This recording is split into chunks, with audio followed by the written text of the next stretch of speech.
In May 1998, just outside the city of Denver, you'll find the Columbine area of Littleton, Colorado, a place that can be considered a picture of typical American life. It's a quiet suburban community made up of residential neighborhoods and small local shops. The crime rate is low, life is stable, and most of the residents belong to the white middle class. It's a place where danger seems far away and daily routines are the normal way of life. At the center of the community stands Columbine High School, a large modern school with almost 2,000 students. It's a typical suburban high school, a place trusted by parents and where students expect to be safe. Among those students were Eric Harris and Dylan Klebold. For many teachers and classmates, they were unremarkable. They weren't popular, they weren't leaders, and they were often unnoticed. They spent most of their time together. They got along because of their shared interest in video games, action movies, and their fascination with computers and filmmaking. Instead of being at the center of school life, they remained on the sidelines. But behind their quiet image, their perspective was gradually changing. Their frustrations were growing. Their anger was deepening. The simple act of sharing frustrations and grievances gradually became more intense. As time passed, the direction of their conversations changed. The idea of violence, which once seemed impossible to imagine, began to form between the two of them. But before we start, if you're new to our channel, subscribe so you'll always be updated with videos like this. November 1998. As their anger and violent thoughts continued to grow, Eric Harris and Dylan Klebold took an important step. Because they were too young to legally buy weapons, they got them through a friend. This became the turning point. The moment when their plans started to go beyond just talk. Soon they also began experimenting with making improvised explosive devices or homemade explosives. They did research and gathered materials as their plans continued to grow. What started as dark conversations was slowly turning into preparation. Meanwhile, life around them just went on as if nothing was changing. Their friends, family, teachers, and neighbors had no idea that behind closed doors, two students were quietly preparing for events that would lead to one of the darkest days in American history. April 2019, 9:07 a.m. The gates of Columbine High School opened. The students entered one by one for what seemed like an ordinary spring morning. The hallways were filled with conversation. The lockers slammed shut, and another ordinary day began in the quiet suburb of Littleton. At 10 in the morning, there were two students noticeably absent from their classes. Eric Harris and Dylan Klebold were expected to be in class for an important test, but neither of them showed up. Some of their classmates didn't pay much attention. Klebold would sometimes skip class when there was a test, but Harris's absence was more noticeable. At that time, it was just a small detail that caught attention. But looking back, it became one of the subtle signs of the approaching tragedy. At 11 in the morning, Eric Harris and Dylan Klebold arrived at Columbine after leaving their homes earlier. They parked their vehicles in carefully chosen positions near the cafeteria and its main exits. Outside the school, Harris ran into Brooks Brown, a longtime friend of his. Although they had a misunderstanding before, their relationship was fine at that time. While they were talking, Harris encouraged Brown to leave the campus. Brown felt an unusual anxiety, so he followed the advice. That simple decision later saved his life. At 11:14 in the morning, Harris and Klebold deliberately went to the west entrance of the school. Their backpacks were heavy and they were wearing long trench coats. Underneath these were various weapons hidden. According to investigators, they were carrying two sawed-off shotguns, two 9mm handguns, and 99 improvised explosive devices or homemade bombs. Some students noticed them, but most just thought it was a typical senior prank or a joke by graduating students. They had no idea that the nightmare was about to begin in just a few moments. At 11:19 in the morning on the grass near the west entrance, Rachel Scott and Richard Castaldo, both 17 years old, were quietly sitting while eating their lunch. They were completely unaware of the two young men approaching. A few seconds passed. Then, without any warning, Harris opened fire. Richard was seriously injured. Rachel, on the other hand, was killed. She became the first victim of the tragedy. Eric Harris was born in 1981 in Wichita, Kansas. Because of his father's job in the military, their family often moved while he was growing up before finally settling in Littleton, Colorado. Although they lived in safe and well-off middle-class communities far from violence and crime, the constant moving had a significant impact on Harris. In a home video that was later recovered by investigators, Harris blamed his father for the family's constant moving. Because in every new place, he felt he had to start over and climb up from the very bottom just to fit in and make friends. At Columbine High School, Eric Harris was often considered an outsider or someone who didn't really fit in. He often shared stories about being bullied to someone who didn't really belong to the majority. He often shared stories about being part of the majority. High school, very often he was part of the majority. At Columbine High School, Harris was often considered an outsider, someone who didn't fit in. Experiences of fellow students. By his junior year, some classmates noticed that he would get angry quickly, and at Columbine, he was often no longer part of the majority. At Columbine, Harris was often described as someone who didn't really fit in. He was interested in topics related to war, destruction, and power.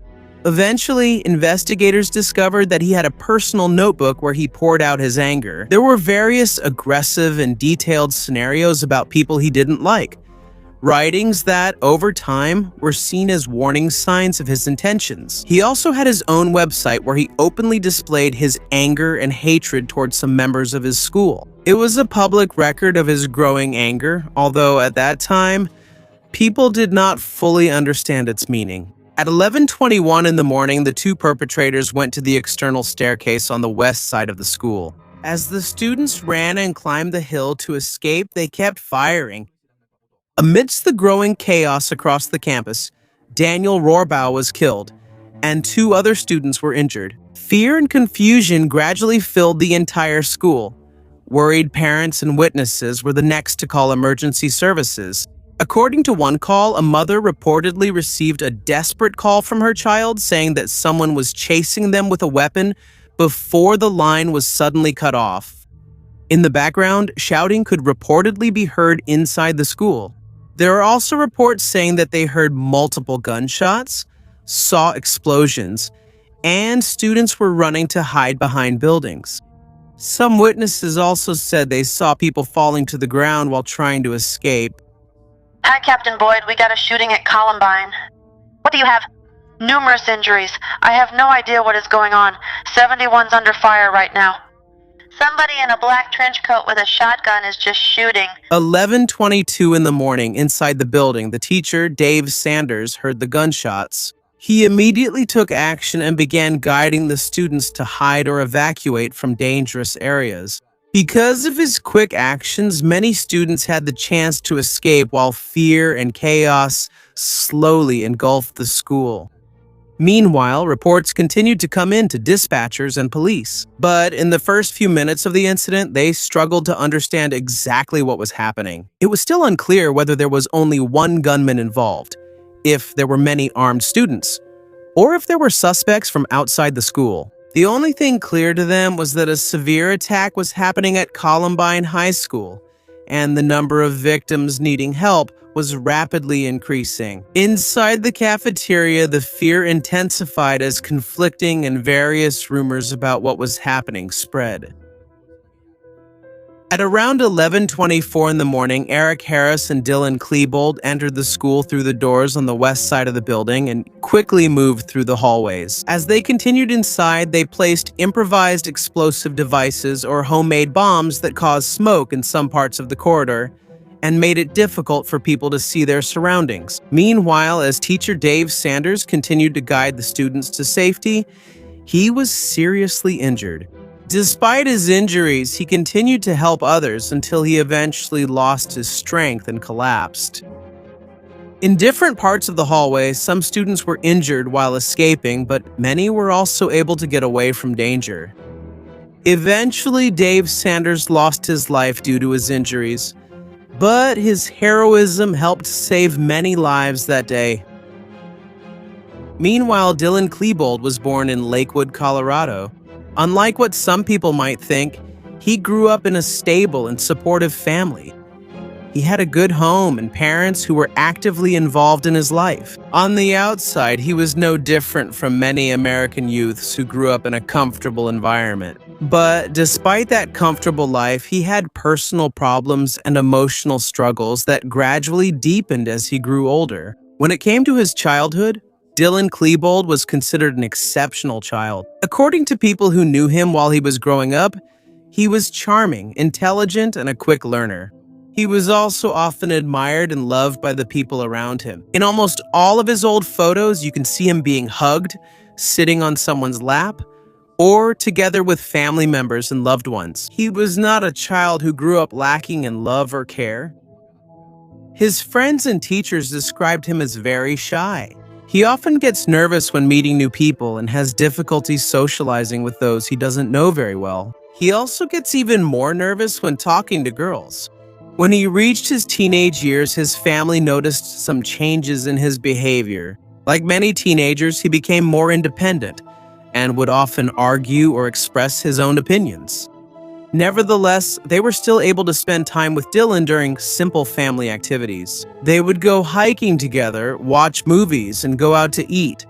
Normal experiences that are part of a typical family life. In 1993, Dylan Klebold and Eric Harris met while they were still in middle school. They gradually became friends until they formed a close bond. By high school, they were nearly always together. According to some classmates, they often sat apart from most people during lunch and preferred to stay in their own world rather than join the popular groups at school. But in his final year of high school, some people noticed a big change in Dylan. The once quiet and calm young man became more easily angered. He would often have sudden emotional outbursts and intense irritation. This was a behavior that was unusual for him in previous years. As time passed, it seemed that the anger and loneliness he felt began to merge with the deepening hatred of Eric Harris. Instead of stopping each other, they only fueled each other's negative emotions even more. They influenced each other, pushing themselves further away from normal thinking. In his junior year, Dylan got involved in some trouble. He was arrested because of an incident and was suspended from school after breaking a locker and accessing the school's computer system without permission. Because of this, he was placed in a diversion program designed to help young people who get into trouble with the law. His parents were worried about those incidents. They even asked the program counselor if their child needed more intensive counseling or other forms of help. At that time, Dylan reportedly assured his family that he would fix his life. He promised that he would do whatever it takes to get back on the right track. And on the surface, it seemed like he kept that promise. For the next 14 months, he did everything that was expected of him. He continued going to school, worked diligently, participated in school plays, and even attended prom. According to his mother, she did not see any signs that indicated Dylan would be a danger to himself or to others. At the same time, Dylan and Eric were also part of the school's media and film program. There, they made various homemade videos as part of their projects and their interest in filmmaking. But as time went on, it became noticeable that the themes in their videos became more violent, and the film Natural Born Killers also had a big influence on them. They often referred to it using the abbreviation NBK, a term they later used as a code name for their planned attack. In the following years, Dylan Klebold's mother said that Eric Harris's intense anger and Dylan's destructive view of himself formed a very dangerous combination. Instead of helping each other escape their problems, they only reinforced each other's negative thoughts. As time went on, they went further down a path that neither of them was able or chose to escape. He's wearing black. He didn't look very large. He looks like a male student. Okay, we've got help on the way, ma'am. Okay. Stay in the line of sight. Just stay down. Do we know where he's at? I'm sorry? Do we know where he's at? I'm in the library. He's upstairs, right outside. 11:29 a.m. Patty Nilsson continues talking to the dispatchers while trying to explain the situation inside the library. But for the people on the other end of the line, it was very difficult to understand the whole situation. There was a mix of screams, crying, and the voices of frightened students. The information they were receiving was incomplete as the situation was rapidly changing. One student remembered that a teacher suddenly entered the room while shouting. Okay, I just want you to stay on the line with me. We need to know what's going on. Okay, I am on the floor. Okay, and you've got the kids there? Okay, and I've got every student in this library on the floor. Only a few minutes have passed. Then Eric Harris and Dylan Klebold entered the library.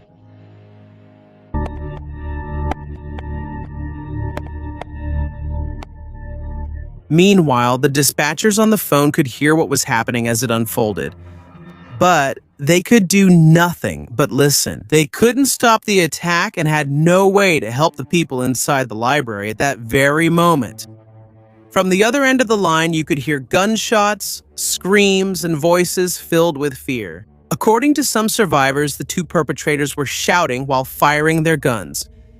There were also explosions heard from the improvised explosive devices they brought. As the attack continued, some witnesses said that the perpetrators seemed to be laughing and shouting threats at the people who were hiding. Inside the library, every second felt extremely long, as many students and teachers desperately hoped that the nightmare they were experiencing would end.